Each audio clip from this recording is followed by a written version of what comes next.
I recently found a pretty good deal on a used Squier Classic Vibe 70s Jaguar that someone had painted the headstock the same color as the body and put Fender labels on the headstock instead of the Squier labels. He actually did a pretty good job. It came with a really nice hardshell case and a whole slew of Fender name brand Jaguar parts.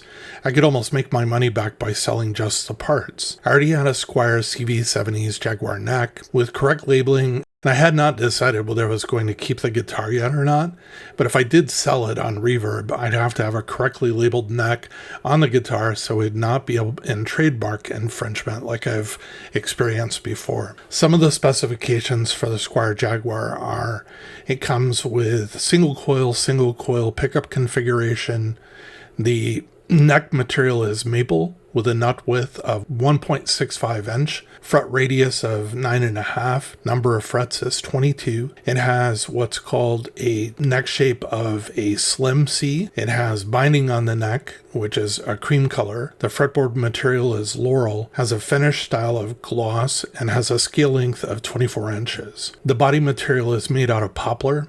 It has a bridge tailpiece type tremolo. The pickups are Fender design Alnico single coil pickups. I'll cover the controls on the Jaguar in depth later in the video. The Squier Classic Vibe 70s Jaguar comes in three colors: black, tri-burst, and surf green. Retail new, the guitar runs for $459 and used $325 as a starting price and goes up from there depending on condition. They seem to really hold their value. The Squier Classic 70s Jaguar has what is called the Classic Jaguar controls. There are multiple versions of Jaguar controls, including the Fender American Pro and the Fender Player versions of Jaguars.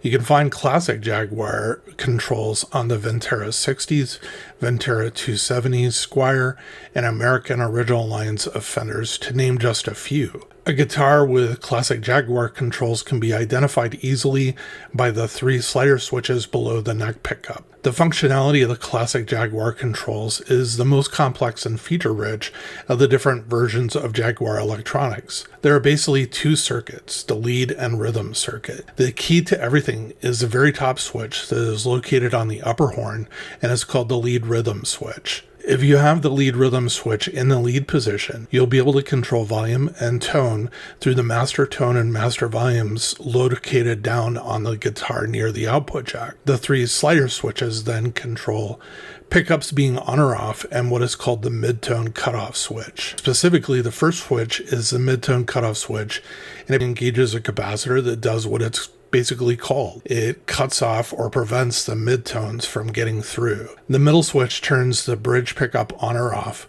and the third switch, closest to the edge of the body, turns the neck pickup on or off. If you go back up and you have the lead rhythm switch in the rhythm position, all of the controls on the bottom, the master volume, master tone, and the three slider switches of the lead circuit basically do not work anymore. Now you use the rhythm, tone, and rhythm volume roller switches located on the upper horn of the guitar. What is wild is the neck pickup, when played on the lead circuit versus rhythm circuit, sounds completely different. I'll have samples of all the different switch positions, both lead and rhythm, pickups on and off, at the end of the video.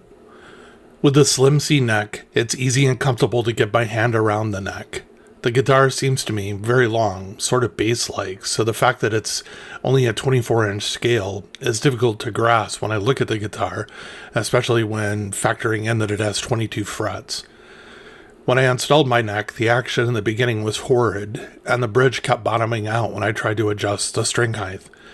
I finally pulled the neck back off and installed a 0.5 degree shim, and after reinstalling the neck, I was able to set the string height to my liking.